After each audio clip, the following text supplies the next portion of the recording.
नमस्कार प्रिय दर्शकों, एक बार फिर आपका स्वागत है हमारी YouTube चैनल प्राचीन ज्ञान में। प्रिय दर्शकों, आज फिर नया वीडियो नई जानकारी लेके हाजिर हुए हैं। दर्शकों, आज की जो कहानी है, आज का जो प्रसंग है, ये बड़ा ज्ञानवर्धक है, बड़ा मोटिवेशनल है, इसलिए वीडियो को आप पूरा देखिएगा। प्रिय दर्शकों, आज की जो कहानी हम आपको सुनाने जा रहे हैं, ये कहानी एक नागिन का बदला है। प्रिय दर्शकों, एक सांप का बदला है।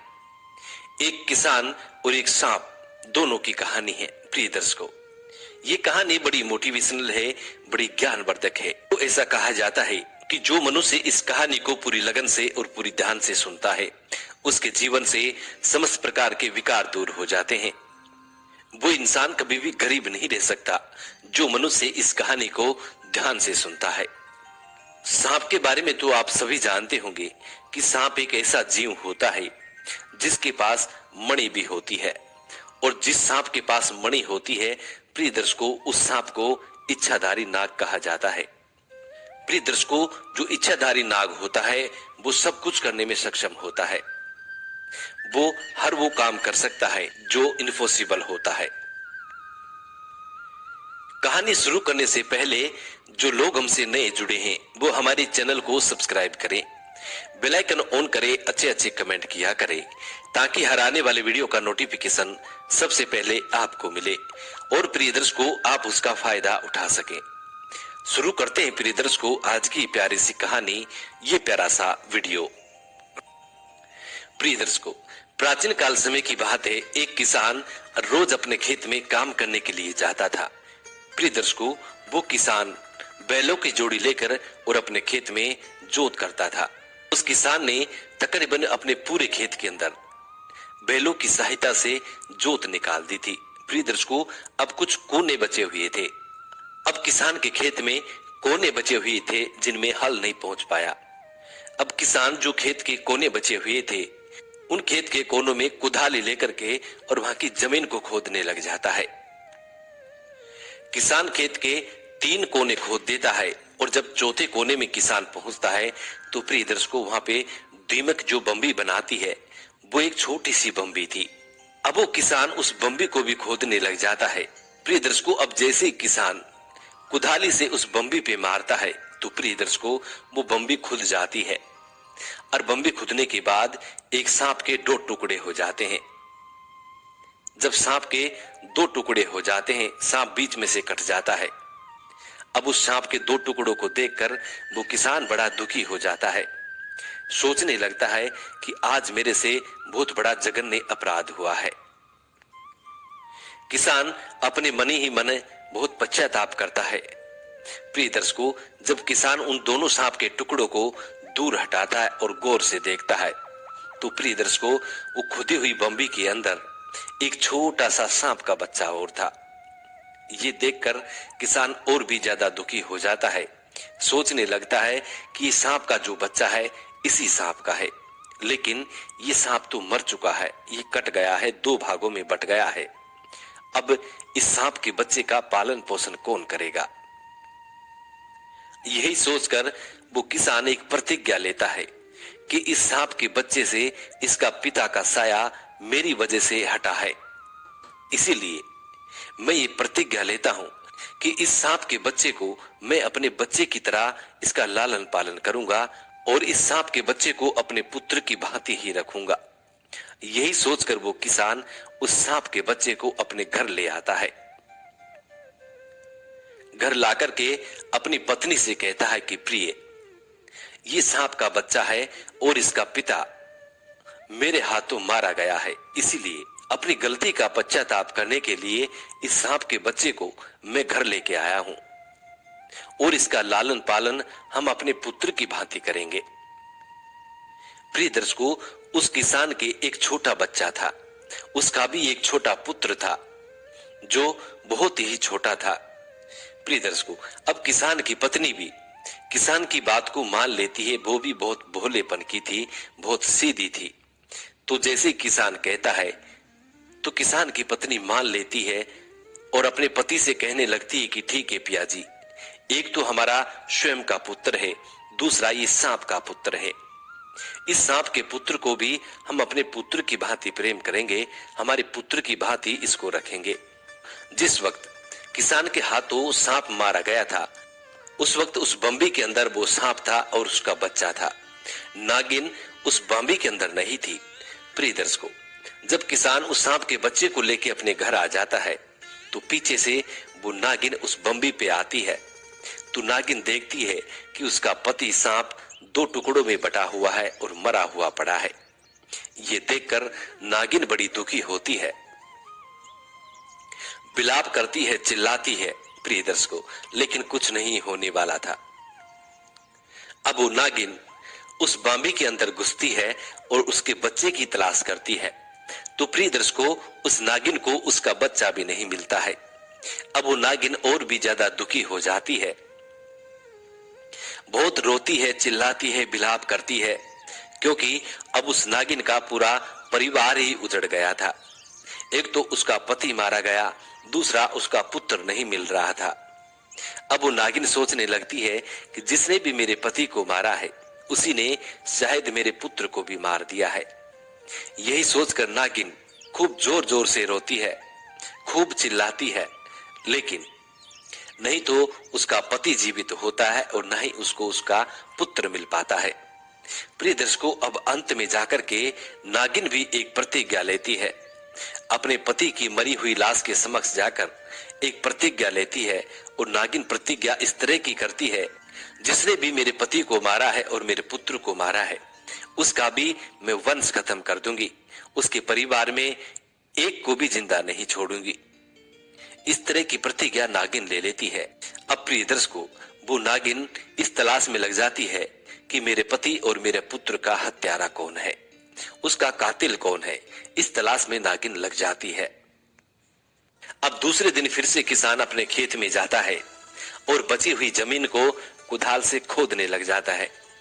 अब जैसे ही किसान खेत में पहुंचता है और जमीन को उसी कुदाल से खोदने लग जाता है जिस कुदाल से सांप की मृत्यु हुई थी, तो प्रिय दर्शकों, वो उस कुदाल पर सांप का खून लगा हुआ था। प्रिय दर्शकों, अब नागिन भी उस दिन उस बम्बी पर बैठी हुई थी, अपने पति की लाश के आसपास ही मंडरा रही थी। अब जैसे किसान उस कुदाल को लेकर के और जमीन खोदने लगता है तो उस नागिन की नजर उस कुदाल पर चली जाती है और कुदाल को देखती है कि उस पे खून लगा हुआ है। कुदाल पर लगे खून को देखकर नागिन सोचने लगती है कि यही वो किसान है जिसने मेरे पति और मेरे बेटे को मारा है, मेरे पुत्र को मारा है। अब प्रिय दर्शकों, अब नागिन को ये पता चल जाता है कि उसका पुत्र और उसके पति का कातिल कौन है। प्रिय दर्शकों, अब नागिन अपनी प्रतिज्ञा पूरी करने में लग जाती है। अब नागिन सोचने लगती है कि सबसे पहले इस किसान के घर का पता लगाऊंगी, उसके बाद ये पता लगाऊंगी कि इसके परिवार में कितने सदस्य हैं, उसके बाद एक एक को ढसना शुरू करूंगी, एक एक को गिन गिन के मृत्यु के घाट उतार दूंगी। इस तरह की एक रणनीति नागिन बना लेती है। प्रिय दर्शकों, अब जैसे वो किसान शाम के वक्त खेतों में से काम बंद करके और अपने घर की तरफ लौटता है, अपने घर को जाता है, तो प्रिय दर्शकों, उस किसान के पीछे पीछे वो नागिन भी किसान के घर की तरफ रवाना हो जाती है। अब जैसे ही किसान अपने घर के अंदर जाता है तो प्रिय दर्शकों, नागिन भी उस किसान के पीछे पीछे उसके घर तक पहुंच जाती है। अब किसान घर के अंदर घुस जाता है, किसान की पत्नी दरवाजा बंद कर देती है और नागिन बाहर रह जाती है। अब नागिन किसान के घर के अंदर प्रवेश करने के लिए जगह ढूंढती है, लेकिन उसको कहीं पे भी जगह नजर नहीं आती है। प्रिय दर्शकों, अब नागिन पास में पड़े एक कूड़े कचरे में घुस के बैठ जाती है और इंतजार करती है कि किसान कब अपने घर के दरवाजे को खोलेगा और कब मैं इसके घर के अंदर प्रवेश करूं। प्रिय दर्शकों, कुछ ही देर बाद में फिर से किसान की पत्नी अपने घर के दरवाजे को खोलती है और कुछ काम के लिए घर से बाहर चली जाती है। प्रिय दर्शकों, इसी मौके का फायदा उठाकर नागिन किसान के घर के अंदर प्रवेश कर जाती है। अब जैसी नागिन किसान के घर के अंदर प्रवेश करती है तो सबसे पहले किसान का एक छोटा पुत्र नागिन को नजर आता है, जो कि पालने में झूल रहा था। अब नागिन सोचने लगती है कि क्यों न इस किसान के पुत्र को सबसे पहले खत्म करूं। ताकि इसको ये पता चले कि पुत्र का वियोग होता क्या है। यही सोचकर वो नागिन किसान के पुत्र के पालने की तरफ जाती है और पालने पे चढ़ करके किसान के पुत्र को डस जाती है। और प्रियदर्शकों, किसान के पुत्र को डसने के बाद किसान के घर से बाहर निकल जाती है। अब जैसी नागिन किसान के घर से बाहर निकलती है तो किसान की नजर नागिन पर पड़ जाती है। किसान देखता है कि कोई सांप मेरे घर से निकल रहा है। ये देखकर किसान अपने मन में सोचने लगता है कि मेरे हाथों जिस सांप की मृत्यु हुई थी ये उसी की नागिन है और ये मेरे घर तक आ गई है, तो इसका मतलब ये है इसने मेरे पुत्र को जरूर कोई नुकसान पहुंचाया है। ये सोचकर किसान अपने पुत्र के पालने की तरफ भगता है। प्रिय दर्शकों, तभी किसान की पत्नी भी आ जाती है और वो भी उस नागिन को अपने घर से बाहर निकलते हुए देख लेती है। किसान की पत्नी भी सोचने लग जाती है इस नागिन ने जरूर मेरे पुत्र को कोई न कोई नुकसान पहुंचाया है। तो प्रिय दर्शकों, किसान की पत्नी भी अब अपने पुत्र की पालने की तरफ दौड़ती है। दोनों पति पत्नी अपने पुत्र की पालने की तरफ दौड़ते हैं और अपने पुत्र को जाकर के देखते हैं कि उनके पुत्र को नागिन ने डस रखा है। अब प्रिय दर्शकों, दोनों पति पत्नी, किसान और किसान की पत्नी चिल्लाते हैं, विलाप करते हैं, अपने पुत्र को गोद में उठा लेते हैं और इधर उधर भागने की कोशिश करते हैं। सोचने लगते हैं कि किसी राज्य वैद्य से इनका उपचार करवा दें। लेकिन प्रिय दर्शकों, अब रात्रि के समय कोई राजवैद्य नजर नहीं आता है, कोई राजवैद्य नहीं मिलता है। प्रिय दर्शकों, उस जमाने में कोई हॉस्पिटल नहीं थे, कोई ऐसी चिकित्सा व्यवस्था नहीं थी, सिर्फ और सिर्फ वैद्य हुआ करते थे। प्रिय दर्शकों, अब कुछ ही देर में किसान के पुत्र के जहर चढ़ जाता है और जैसे ही जहर चढ़ता है तो किसान के पुत्र के मुख से झाग निकलने लगते हैं। आंखें नीली पड़ जाती है, पूरा बदन नीला पड़ जाता है। धीरे धीरे किसान के पुत्र के प्राण फकीर उड़ जाते हैं, वो खत्म हो जाता है। दोनों पति पत्नी खूब रोते हैं, चिल्लाते हैं, लेकिन अब क्या होने वाला है। प्रिय दर्शकों, अंततः किसान अपने पुत्र का दाग संस्कार कर देता है और अपने दिल पे एक पत्थर मार के विश्वास करता है। सोचने लगता है कि नागिन ने अपना बदला पूरा कर लिया है, उसके पति के बदले मेरे पुत्र की जान ली है, इसीलिए नागिन का बदला पूरा हो चुका है। अब मैं नागिन के पुत्र को ही अपना पुत्र समझूंगा और उसी के सहारे हम दोनों पति पत्नी हमारा जीवन व्यतीत करेंगे, क्योंकि नागिन का जो पुत्र हमारे पास है उसको हम हमारे पुत्र की भांति लालन पालन करेंगे। प्रिय दर्शकों, अब वो किसान और किसान की पत्नी उस नागिन के पुत्र से बेइंतहा मोहब्बत करने लग जाते हैं। उसकी हर छोटी छोटी चीजों का ख्याल रखते हैं, हर जरूरत का ख्याल रखते हैं। प्रिय दर्शकों, दोनों पति पत्नी नागिन के बच्चे की सेवा में लग जाते हैं, उसी को ही अपना पुत्र मान लेते हैं। अब प्रिय दर्शकों, कुछ समय कुछ दिन निकलने के बाद नागिन फिर से किसान के घर में आती है। अब की बार नागिन सोच के आती है कि इस बार मैं किसान को खत्म करूंगी, जिसने मेरे पति की हत्या की है, मेरे पुत्र की हत्या की है। आज मैं उसी को डसने वाली हूँ। यही सोचकर नागिन किसान के घर में फिर से प्रवेश कर जाती है। अब जैसी नागिन किसान के घर में प्रवेश करती है तो नागिन देखती है कि किसान और किसान की पत्नी एक सांप के छोटे से बच्चे को दूध पिला रहे हैं और बड़े प्यार से पिला रहे हैं। पुत्र पुत्र कह करके नागिन के बच्चे को दूध पिला रहे हैं। ये देखकर नागिन बड़ी चकित रह जाती है, सोचने लगती है कि किसान और किसान की पत्नी मेरे ही पुत्र को दूध पिला रहे हैं। नागिन अपने पुत्र को पहचान जाती है और सोचने लगती है कि ये तो मेरा ही पुत्र है और मेरे पुत्र को किसान और किसान की पत्नी दोनों जने एक पुत्र की भांति प्रेम कर रहे हैं। ये देखकर नागिन बड़ी आश्चर्यचकित हो जाती है और अपने मन में गिलानी करने लगती है, सोचने लगती है कि मैं तो इस घर में एक बदले की भावना से आई थी।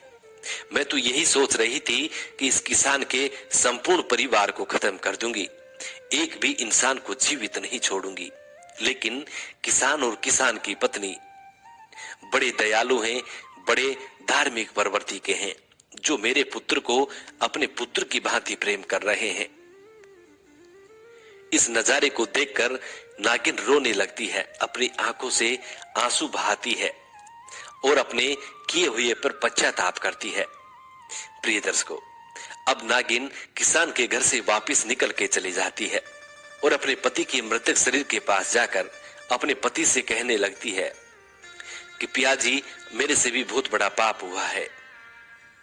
हो सकता है किसान से आपकी मृत्यु किसी अनजाने में हुई हो, किसी हादसे का शिकार हुआ हो, लेकिन मैंने जानबूझकर किसान के पुत्र को मौत के घाट उतार दिया है। इसी बात की मुझे बहुत बड़ी गिलानी हो रही है। और किसान की पत्नी दोनों ही बड़े धार्मिक प्रवृत्ति के हैं, जो हमारे पुत्र को अपने पुत्र की भांति प्रेम कर रहे हैं। प्रिय दर्शकों, अब वो नागिन बड़ा पश्चाताप करती है, रोती है, चिल्लाती है और अपनी करनी का पश्चाताप करती है। अब 1-2 दिन बाद में फिर से वो नागिन किसान के घर में जाती है। अब की बार ये सोच के जाती है कि वास्तविकता में किसान और किसान की पत्नी मेरे पुत्र से प्रेम करते हैं या फिर वैसे ही कोई ड्रामा कर रहे हैं। तो प्रिय दर्शकों, वो जाके देखती है कि वास्तविकता में किसान और किसान की पत्नी इस तरीके से बातें कर रहे थे कि हमारे तो कोई पुत्र है नहीं, हमारे एक पुत्र था, वो भी खत्म हो गया है। अब हमारा पुत्र सिर्फ और सिर्फ ये नागिन का बच्चा है, यही हमारा पुत्र है और इसी के सहारे ही हम हमारा जीवन व्यतीत करेंगे। इस बात को सुनकर नागिन बड़ी आश्चर्यचकित हो जाती है और नागिन को यह संपूर्ण विश्वास हो जाता है कि किसान मेरे पुत्र से बेइंतहा मोहब्बत करते हैं, अपने पुत्र की भांति प्रेम करते हैं।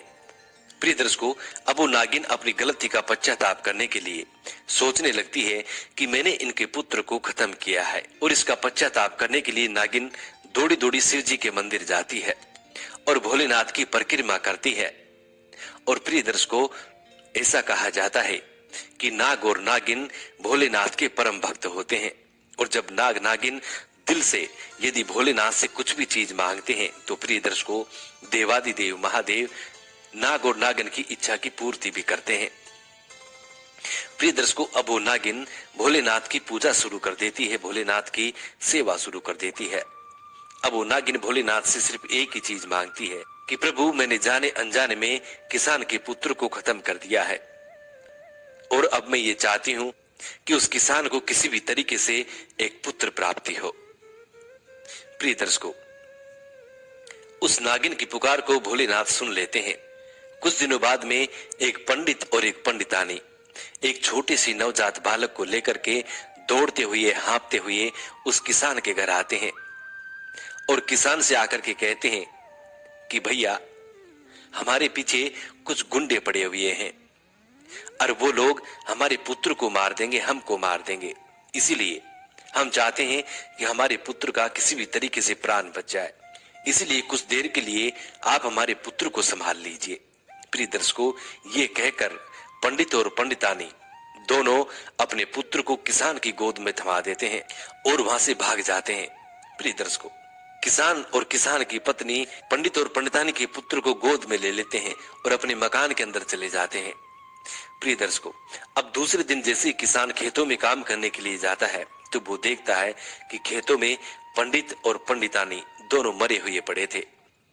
ये देखकर किसान बड़ा दुखी हो जाता है, सोचने लगता है कि जिस पंडित पंडितानी ने हमें पुत्र दिया है वो लोग यहाँ मरे पड़े हैं। अब वो किसान पंडित और पंडितानी का दाग संस्कार करता है, उनका अंतिम संस्कार करता है।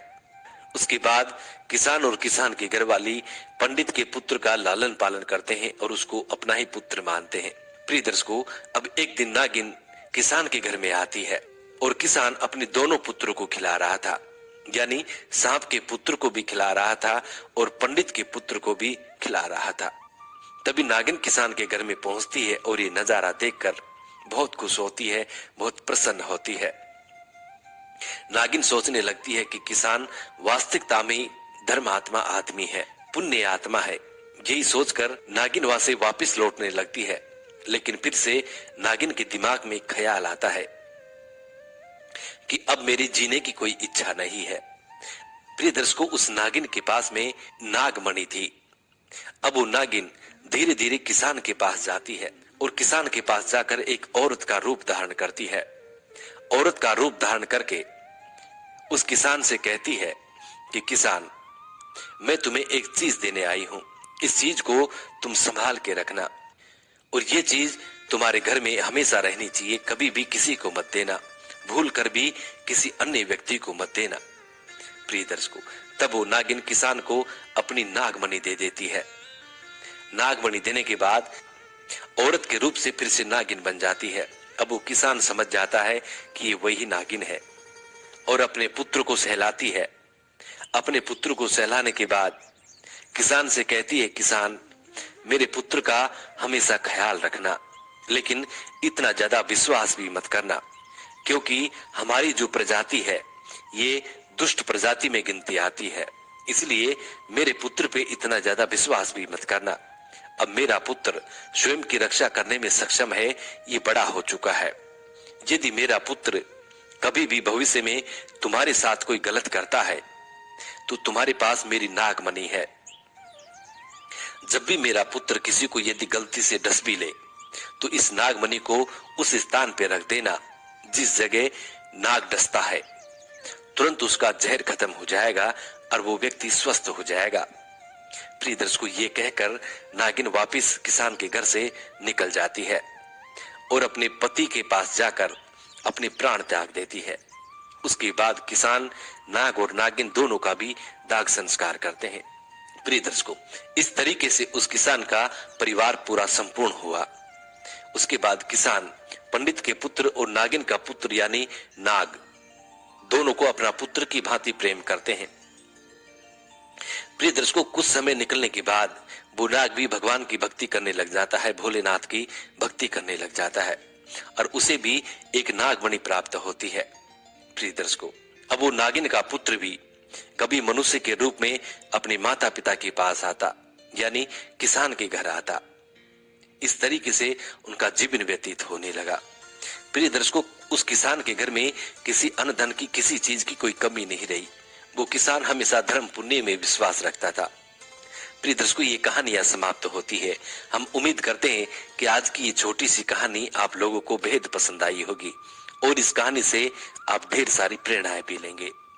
जी नमस्कार।